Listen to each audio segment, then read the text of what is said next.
Hello guys, welcome back to my channel Informatics and Fun. Myself Shinu, and today I would like to discuss about basics of insurance. So let's start. So what is insurance? Insurance is compensating the financial loss or protecting yourself or your assets from any financial loss which can be occurred through death, critical illness, fire or any natural calamities. Insurance can also be called as a contract where we obtain a financial protection or payback of the losses from an insurance company.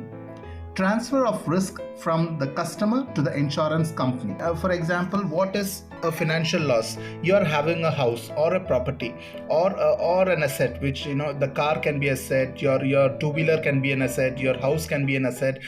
In case, let's assume, because of any natural calamity like earthquake, flood or any natural calamity, or you lose your damage happens to your property. Let's assume a flood occurs and your entire house is damaged, and in order to reconstruct or rebuild your house again, there would be a financial burden on you. So that is a financial loss. So insurance will actually compensate the loss that has been occurred because of any natural calamity. All the financial losses would be borne by the insurance company. That is what basically an insurance is. Okay, now let me tell you when exactly insurance was started. There is no concrete data with regards to the date when insurance was started, but if I can narrate a story, in earlier days when the fishermen used to actually go for fishing to the deep sea, they used to return only after few weeks, and when they returned there would be few people missing due to some kind of accident in the middle of the sea. And in order to compensate the financial loss to their families, they have decided to keep a portion of the money before they travel, and that money would be given to the family of the deceased to compensate the financial loss occurred to those families because of the death of their earning member. This is how the concept of insurance have started. Later, insurance companies have made this concept in a more organized manner.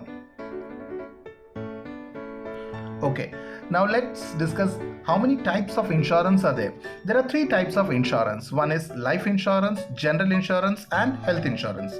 Now, what is life insurance? Any insurance done to an individual or a human being, it comes under life insurance. And what is general insurance? Anything which is done for non-life, any asset like which does not have a life. Apart from any insurance done apart from a human being comes under life insurance. For example, your property insurance, your motor insurance, your health two-wheeler insurance, all this comes under general insurance. Marine insurance or cattle insurance comes under general insurance. And what is health insurance? Health insurance is basically only for health related insurance. For example, if a human being is hospitalized for more than 24 hours, or the expense that is incurred in the hospital can be borne by the health insurance company. For example, if a person meets with an accident and he is hospitalized, all the expense in that hospital would be borne by the health insurance company in case a customer avails a health insurance. So in majority, once again let me tell you, there are life insurance, general insurance and health insurance. To make it more simpler, any life insuring a human being comes under life insurance, insuring a non-life comes under general insurance, and any health related coverage comes under health insurance. Okay, now let me tell you how does an insurance work. For example, let's assume that there are 5 houses in a colony, and each house, the property value of each house is around 5 rupees. Each house owner pays a premium to insure his house with a premium of 1 rupee. So what happened? Five owners gives each owner gives a rupee of 1 towards a premium to the insurance company. So the insurance company gets a premium of 5 rupees. Okay, and he insures 5 houses in that particular colony. Due to an electrical failure, one house catches fire and damage to that house incurs. Now what will the insurance company do? The insurance company will pay rupees 5 to the owner of that house which actually got damaged due to the fire. Now you understood how an insurance company works. Now let's assume all the five houses catches fire, and then the insurance company would be paying 25 rupees in total, that is 5 rupees to each owner, and they would end up paying 25 rupees, which is the loss to the insurance company. That is where the insurance companies passes the risk to a different company, which is called a reinsurer or a general insurance council. This would be a reinsurance. So what they would do is they would collect the premium and they would again reinsure that particular asset with the reinsurer, and that is how that reinsurance companies pay the premium. Okay, let me tell you few keywords which are basically used in an insurance industry. First is insurance. Now what is insurance? Transfer of a risk from a customer to the insurance company is insurance. What is sum insured? Sum insured is basically the value at which the risk is covered. For example, if you have a property of 1 crore, if you are insuring the property for 1 crore, that would be your sum insured. Let's assume you have a four-wheeler and the market value of your four-wheeler is around 10 lakhs, and if you are insuring it for 10 lakhs, the sum insured of your car would be 10 lakhs. So the value at which the risk is covered is called sum insured. And what is excess or deductible? The compulsory deductions that is done in the claim amount. For example, at the time of the claim, if there are any deductions done by the insurance company, that comes under, for that the terminology would be called as excess or deductible. And what is exclusions? Exclusions are the risk which is not covered by the insurance company under that particular policy. That would be called as exclusions. And what is the coverage? The risk which are covered under the insurance company under that particular policy. For example, it is the similar to the sum insured. Whatever amount that we are insuring for, that would be coming under the coverage. And what is policy? Policy is a proof given to the customer by the insurance company for covering that particular risk.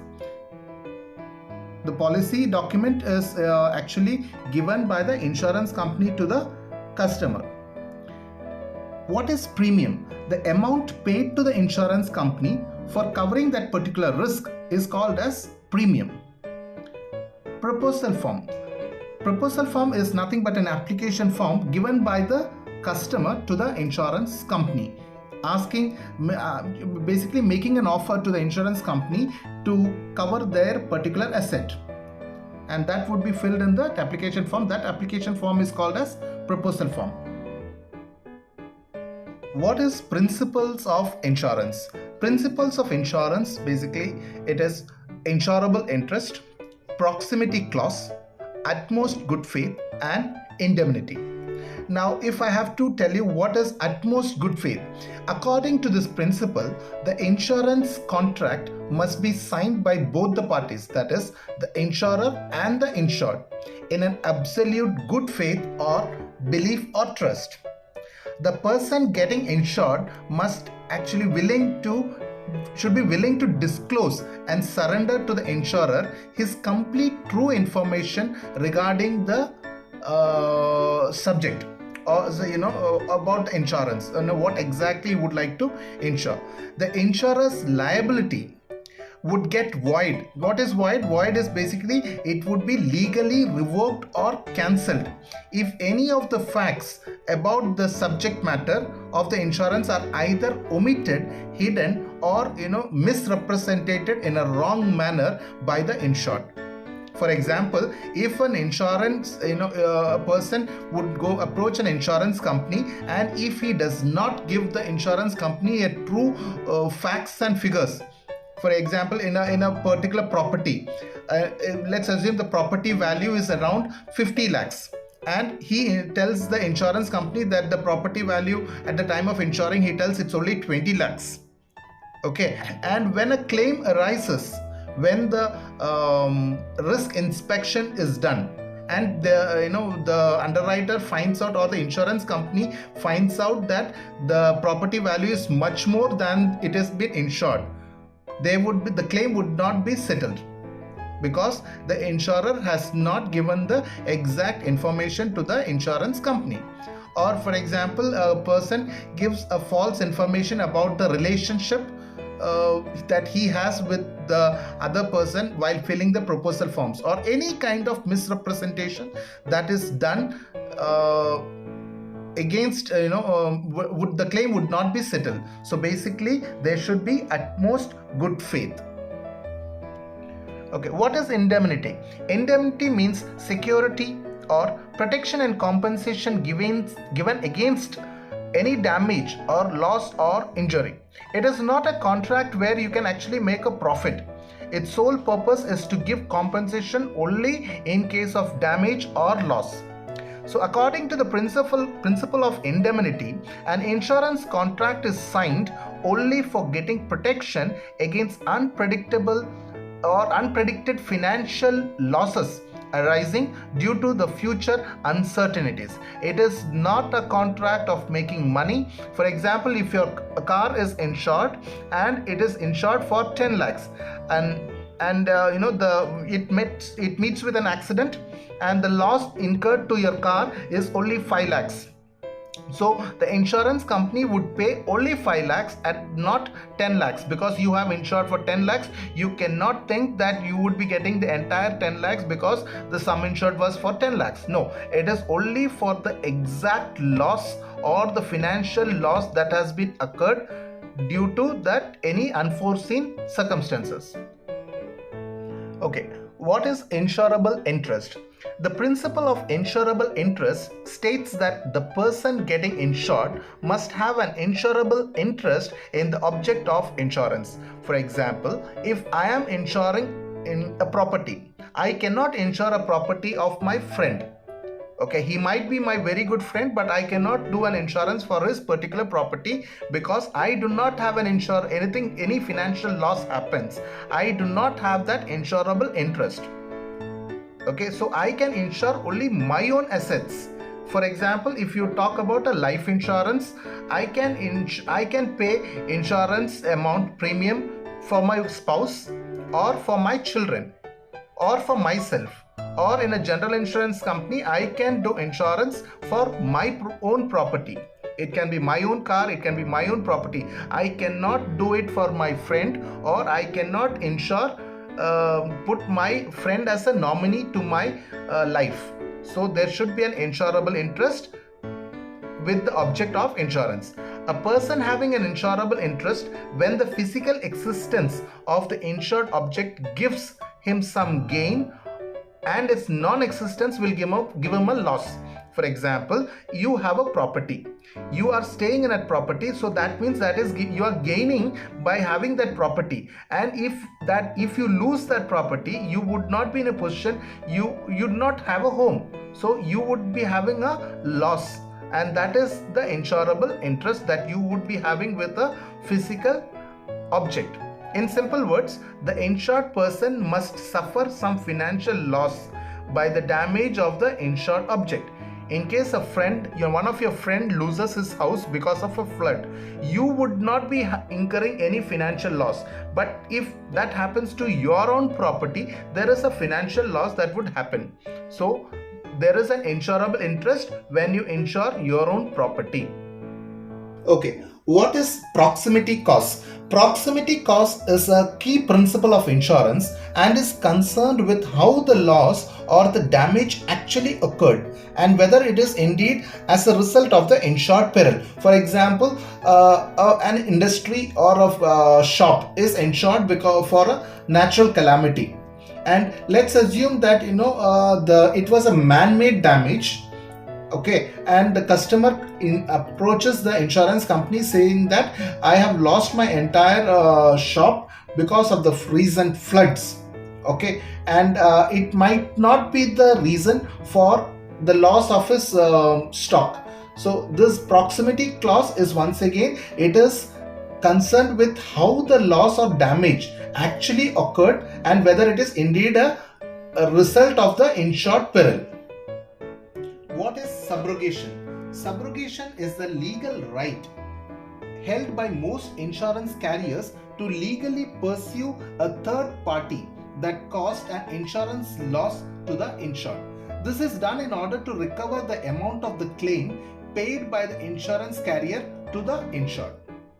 Here comes the end of the session. Thank you very much for watching this video, and in case you have any comments, please do comment in the comment box, and I would come up with new videos in future. In case any of the topics that you feel that I should be making a video, kindly do comment in the comment box, and in case you like my video, please do like and subscribe.